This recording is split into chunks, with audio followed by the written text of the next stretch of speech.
Good morning, and thank you for tuning in to Christian Business Values here on News Radio 94.3 WSC. Each Sunday morning at 8, your host Rick Jerky, Steve McCullough, and Joseph Stringer are helping build God's kingdom through business. Christian Business Values is sponsored by the Coastal Financial Planning Group, the South Carolina Christian Chamber of Commerce, and the C12 Group. And now your hosts, Rick Jerky, Steve McCullough, and Joseph Stringer. Good morning and welcome back to Christian Business Values. And check out our website, christianbusinessvalues.com. Thank you and wonderful Sunday morning. And it's wonderful because Joe Stringer is back in the studio with us here for 2 more episodes for sure of Christian Business Values. Good morning, Joe. Good morning. And good morning, Steve McCullough. How are you? I'm great, Rick. Good morning. Good. Steve, you brought our guest this morning, Will Rogan, and I'd like for you to introduce him if you would, please. I'd be glad to. Yeah, Rick, we have Will Rogan with us this morning. He's the founder and team leader of Cypress Engineering. They're a civil engineering firm in Summerville, South Carolina, but they do civil engineering projects all around the market in South Carolina, North Carolina, Georgia, and Virginia. Will holds 2 degrees, one in civil engineering from the University of South Carolina and an MBA from the Citadel. And go Gamecocks. So Will's deeply involved in the community, business community, as well as his church, Old Fort Baptist in Somerville. Loves the outdoors, and his 4 boys keeps him busy when he's not working. So welcome to the show. Thank you very much. Thanks for having me. Well, you're most welcome. Glad you're here. And you and I know each other a little bit, Will, in your story. You started Cypress about 5 years ago. And prior to that, we're working for someone else in civil engineering. Maybe you could just share with the audience a little bit about Cypress Engineering. And I know you guys have been busy with enjoying the growth here in Charleston lately. Absolutely. Yeah. So, again, thank you guys for having me. Appreciate what C3 and C12, as well as the Coastal Financial Planning Group, are doing with this podcast and this radio show. So I had the opportunity earlier this week to go to charlestonbusinessvalues.com and check out some of the previous episodes. Yeah. So it was very good. Thanks. Yeah, it was very insightful and encouraging for me. So hopefully we can do the same today. So to share a little bit about myself, I'm a native South Carolinian. I grew up in small town Kingstree, South Carolina, and was very blessed with 2 godly parents, and was in church pretty much every time the doors were open, and had 3 sisters growing up, so my dad and I were very close. We're kind of outnumbered, but after graduating high school, like you said, I went to the University of South Carolina, met my now wife there, and what brought us to Charleston, she came down to MUSC to study physical therapy, and I followed her down here and started my civil engineering career. And so in 2013, started Cypress Engineering, and it's been a great venture for us. We're a faith-based civil engineering company right in the heart of downtown Somerville. We look over Hutchinson Square, and we're an army of 4. Mm-hmm. So we have had a good opportunity to build a team and worked on some exciting projects in the area. So that's a little bit about us. And yeah, we're continuing to grow and very excited about what the Charleston community has to offer, as well as other projects around the state. All right. Will, and let's go back to the founding of the company. You've told me before a little bit about how you started this company and what your vision was. And could you just share that with us? As you know, it's a young company, but part of what the core values or that mission that you had in starting Cypress Engineering. Sure. So my dad is a pharmacist, and he runs an independent pharmacy up in Greeleyville, South Carolina. And I say it's always kind of been in my DNA. He's a small business owner. Both of my granddads were small business owners. And so felt like it was something I always wanted to do, was to be in leadership or management of a small business. And in 2011, we had our first son, our first of 4 that we now have. And it really changed things for us. I think we spoke earlier And, when you have your first child, it just changes your perspective on life. And, when my wife and I were sitting in that delivery room holding our first son and just looking at him and thinking about the overwhelming joy and love that we had for him, the next thought that came to my mind was the responsibility that we had in front of us to raise this small child. I thought you said your next thought was going to be, let's do this 3 more times. Yeah. And so, the next thought that came along with that responsibility was thinking about what my legacy was for him. And, at the time I wasn't even 30. And so I said, man, what am I doing thinking about legacy?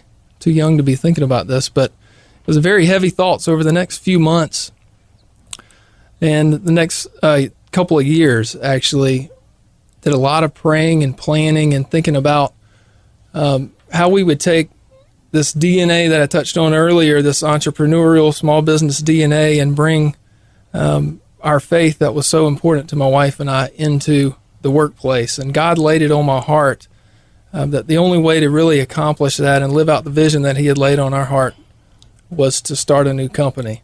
And so over the next couple of years, just for everything from building the website, completing a business plan, doing all those things necessary to start a company, saving money, doing all the various steps, lived out that goal and those visions of starting that company and trying to do what God had asked me to do. Mm-hmm. But Now, to follow back up on that, you had said before, you actually started your company with the idea that God would be center in the company. And that's, to me, fairly unique. Yes. So, like I said a minute ago, our faith is so important to my wife and I, and she grew up in a Christian home as well. And so we felt like, being a doer of the word, James 1:22, it says, do not merely listen to the word and so deceive yourselves, but do what it says. And so we felt like trying to live that out through work and build and create a legacy for our boys was, at the top of our priority list. And to give a story quickly, growing up in Kingstree, there's your very small town, not a ton of things to do. So I joke with people that there's 3 things you can do. You can either hunt, fish, or ride on a tractor. And so I tried to do the first 2 as much as I could. And when I was about 10 years old, my dad and granddad took me dove hunting, and it was the first time that I was going to be able to shoot. So I was all excited about what was going to happen. And, the doves started flying, and I was shooting all over the place, but not hitting anything. So I was pretty disappointed. Finally, we got a little break in the action, and, my dad looks at me, and like any good dad, started giving me good pointers on what to do. I should lead the bird. Don't shoot at it. If it's over Uncle Billy over there, he might get mad because that's his bird. And once we got through that, he got done, and my granddad looked at me and said, son, you can't hit them if you don't shoot.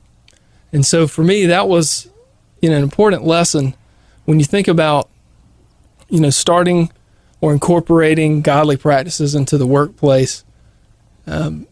The first and most important step is just stepping off the boat and making it happen. Being a doer of the word, instead of just talking about it. So that's a very important thing for me, and that was something in my childhood that really stood out and encouraged me to try to act on that. Mm-hmm.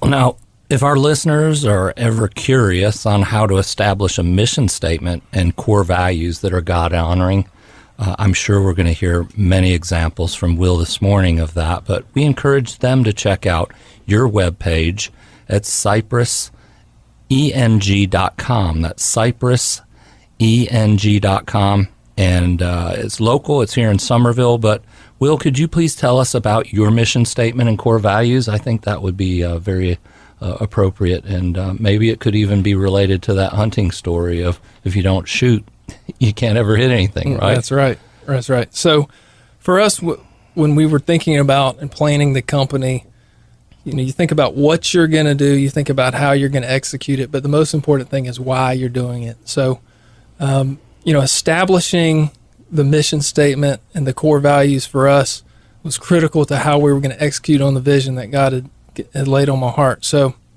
the mission statement, our mission is to shape enduring communities while reflecting God's love. So that sets the bar for every day, and it's the overarching theme of what we're going to try to do and live out with our clients. And then next, with our core values, that's how we execute on those things on a daily basis. And we wanted to come up with something that was simple, easy to recall, not a 2 or 3 page set of mission statement and core values that sat in a notebook somewhere, but something that we could meditate on, talk about, encourage one another on a daily basis. So we have 4 core values, and they spell out the word lead, L-E-A-D. The first L stands for listen first, and each one of these core values has a Bible verse associated with it. The first is listen first is James 1:19, and that says, "My dear brothers, take note of this. Everyone should be quick to listen, slow to speak, and slow to become angry." So when we meet with clients, we want to sit back, listen to what their dream and their vision is for their project, collect all that information, and then help them through our experience and expertise to execute on that vision. The second, the E, is edify others. And the Bible verse associated with that is Ephesians 4:29. And that verse says, "Do not let any unwholesome talk come out of your mouth except for what is beneficial to others, so that it may help those who listen." So in the design and construction environment, there's tons of opportunities for things to go wrong. And on every project, there's always something that will. And so what we found that's been important is not to point the finger at others when something goes wrong, because, it may be us in certain opportunities. So how do we figure out a way to work toward a solution rather than, tear each other down? And that's been very fruitful for us as far as building the company. The third is A, always go the second mile. And that verse is Matthew 5:41, which says, "If someone forces you to go with him 1 mile, go with him another." And that kind of speaks for itself. The first mile in business is about the transaction. It's what's expected. And when we go the second mile, that's what helps to build a relationship. And that's what we're trying to do. We're trying to create a relationship with our clients that will help them to come back to us time after time throughout the years. And if we do those first 3, we're, quote unquote, good guy engineering company. People like us. We do some good things, but what's really important is for us to execute well once we get those opportunities. And that's what the 4th core value is, D, do it well. And the verse associated with that is Colossians 3:23, which says, "Whatever you do, work at it with all your heart as working for the Lord, not for men." So, again, that's just important for us to execute, to do well, so that we create raving fan clients, so that they would never work with any other civil engineers other than Cypress Engineering. So that's our goal. And they'll speak very positively about you. And I know that you also take that core value statement another level further. You actually call every person in your army a leader. Correct. You title them a leader. Exactly. So every job title within Cypress has leader built into it, so that we can on a daily basis encourage one another and challenge each other to live that out. So, for instance, I'm the team leader. We have an administrative leader, a project leader. Everyone's a leader, and we want them to really take ownership of those core values and live them out. And then we do like Jesus did, and we lead by example, right? Exactly. Yeah, I think that's a great example, Will. I think a lot of times we lose sight of the platform that we have in front of us, and I think that's a bold step to call folks a leader in the office. We lead ourselves every day, even if we don't have an army of people that work for us, right? Mm-hmm.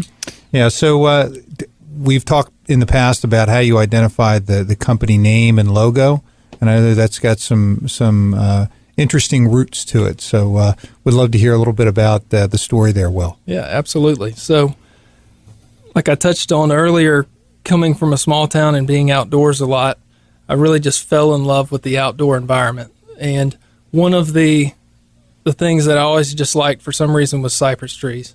And they're always typically found in low-lying, swampy areas, and a lot of those places where we hunted and fished and did different things. But cypress trees are have the deep roots within those systems in order to sustain long-term life, and they're powered by that water, those water environments that they're in. And so what we try to do, if you look at our logo, we're a cypress tree and there's a reflection of the cross. So we try to be powered by the living water of Christ and to be a reflection of him. And that's a very high standard, and by no means are we perfect or we do the right thing every time, but we try to set the bar high, and hopefully we can do some good things throughout the course of the business.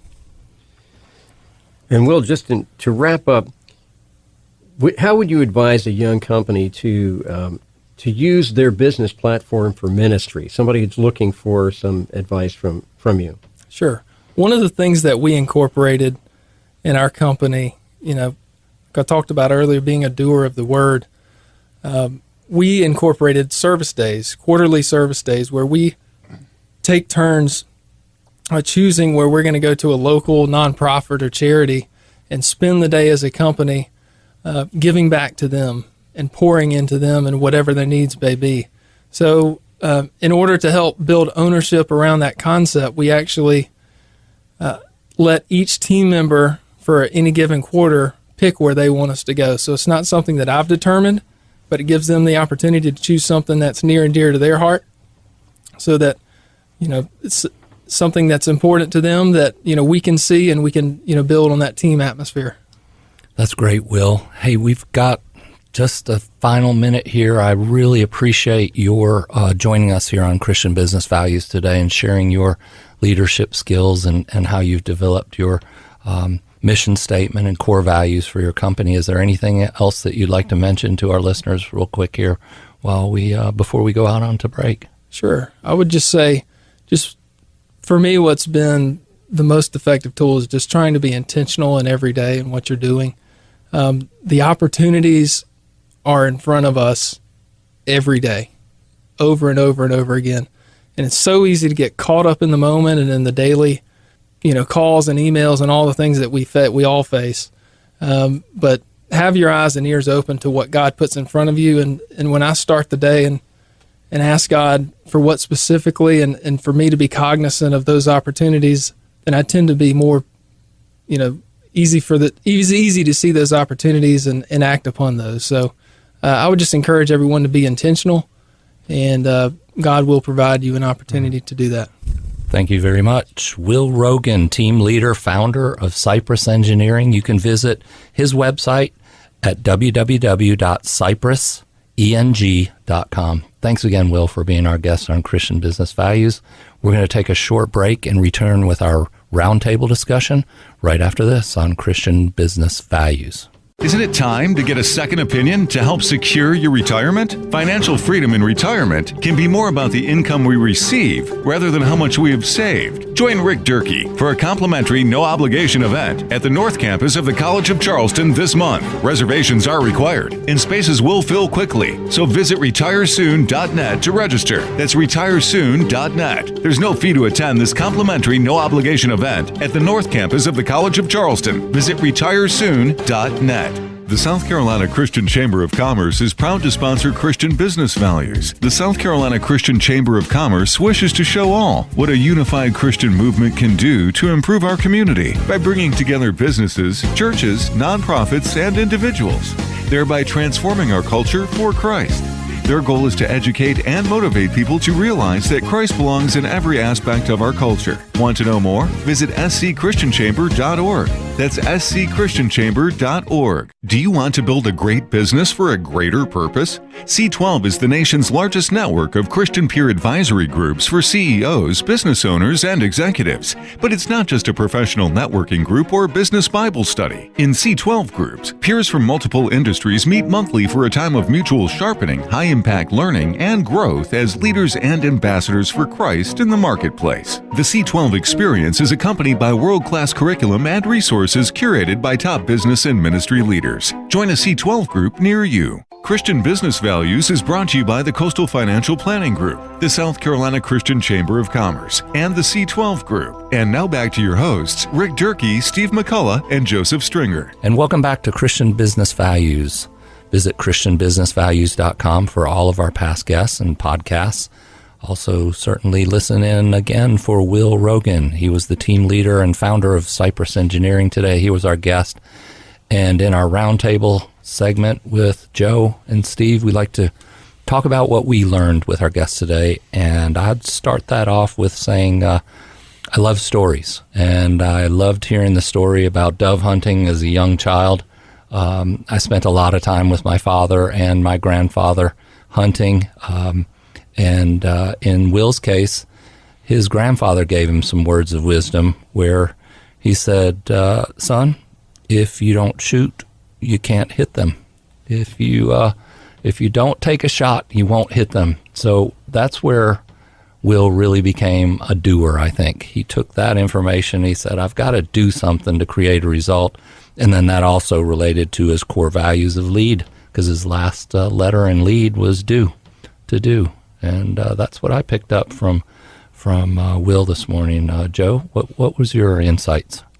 What really struck me about Will was his concentration on leadership, both in terms of his core values of lead, listen, edify, always go the extra mile, and do it well. Mm-hmm. And then talking about all of his team members are leaders.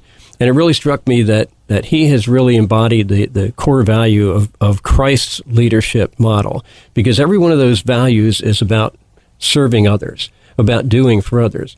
And, they're quarterly going out to, as a group, to build a project for others. And so Will really embodies that Christian value of leadership, following in Christ's footsteps as a servant leader. And I really think he's done a great job of that. And he's a good witness for Christ in the marketplace. It's good to see. And Joe, you know what else too? To start a business with that vision in mind, that you wanted to be a faith-based business starting off at such a young age, and making that big jump from working with other companies and starting your own company, but starting it out with God first. Yeah, that's inspiring. Great leadership. A lot of companies that find that vision later, but Will has started it off right away, and that's great. And Will also, I want to mention, is a member of the South Carolina Christian Chamber of Commerce.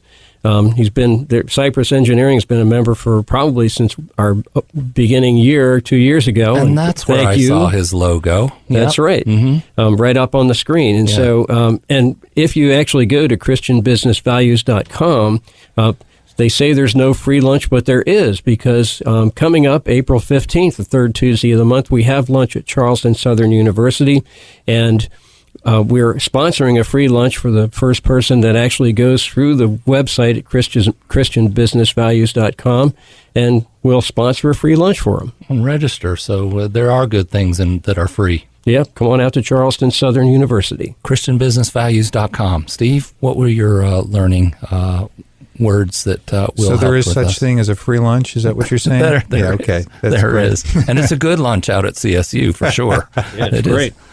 Yeah, so I love the spirit of Will and what he has done with the company. I do believe that blessing follows obedience, and being obedient, you have to be intentionally obedient. One of the things that we do talk about, and Rick, you probably recall hearing this several times in the C12 boardroom, is the idea of being intentional. And I think oftentimes we wait until the company's more mature or reaches a certain plateau to start getting involved in serving and doing ministry and that sort of thing. Cypress Engineering, at Will's leadership, was intentionally a Christian organization from the get-go. From day one. Yeah, I mean, and you cannot do that accidentally. You have to decide to do that. And faith without action is dead, right? So you do have to take some action, do some works to actually make that happen. And I love the idea of incorporating it. We've talked about this before. We think that in C12, one of the greatest foundations for building a Christian and godly oriented company is to just incorporate him into the mission and vision and the core values of the company. Yeah. He's done that marvelously, and it touches everything. Yeah, Will's done a good job with that. Yeah, so intentionality was probably, Rick, the thing that I took away. Yeah, and lead by example, right? Yep. Steve, I know you're giving a book away on ChristianBusinessValues.com if they visit the C12 link. Yeah, absolutely. It's an easy download. It's super simple. Just go to christianbusinessvalues.com. It's really a planning guide for strategic planning for a small business, and it's one of the C12 resources that's most downloaded nationally. And it's the one that I would probably recommend anybody to take a look at, because if you've already got a strategic planning tool in place, I'm sure you'll learn something different when you look at this type of a tool, and it's absolutely free. Just visit our website, www.christianbusinessvalues.com. We learn from others' leadership roles. We certainly learn an awful lot from our guests and how they have incorporated God into their workplace in the Low Country here in the Holy City. I would like to encourage everyone to visit the website, christianbusinessvalues.com. If you missed this show or missed part of this show, you can click on the podcast for Will Rogan and learn more about Cypress Engineering and what they've shared with the community as far as their leadership roles. And we are very thankful to have guests like this on our show, christianbusinessvalues.com. It's about all the time we have left this Sunday morning, but I would certainly encourage you to tune in again next Sunday morning at 8 a.m. here on WSC-FM for another show of our local Christian business leaders. And visit the website, christianbusinessvalues.com, for more information on what you learn with us on Sunday mornings. We are going to welcome Mark Smith as our guest for next Sunday morning. Please join us again next Sunday morning at 8 a.m. on WSC-FM for Christian Business Values. The South Carolina Christian Chamber of Commerce is proud to sponsor Christian Business Values. The South Carolina Christian Chamber of Commerce wishes to show all what a unified Christian movement can do to improve our community by bringing together businesses, churches, nonprofits, and individuals, thereby transforming our culture for Christ. Their goal is to educate and motivate people to realize that Christ belongs in every aspect of our culture. Want to know more? Visit scchristianchamber.org. That's scchristianchamber.org. Do you want to build a great business for a greater purpose? C12 is the nation's largest network of Christian peer advisory groups for CEOs, business owners, and executives. But it's not just a professional networking group or business Bible study. In C12 groups, peers from multiple industries meet monthly for a time of mutual sharpening, high-impact learning, and growth as leaders and ambassadors for Christ in the marketplace. The C12 experience is accompanied by world-class curriculum and resources curated by top business and ministry leaders. Join a C12 group near you. Isn't it time to get a second opinion to help secure your retirement? Financial freedom in retirement can be more about the income we receive rather than how much we have saved. Join Rick Durkee for a complimentary, no-obligation event at the North Campus of the College of Charleston this month. Reservations are required, and spaces will fill quickly, so visit retiresoon.net to register. That's retiresoon.net. There's no fee to attend this complimentary, no-obligation event at the North Campus of the College of Charleston. Visit retiresoon.net. Thank you for listening to Christian Business Values, presented by the Coastal Financial Planning Group, the South Carolina Christian Chamber of Commerce, and the C12 Group. Blessings to you in the coming week, and join us again next Sunday at 8 for Christian Business Values, heard exclusively on News Radio 94.3 WSC.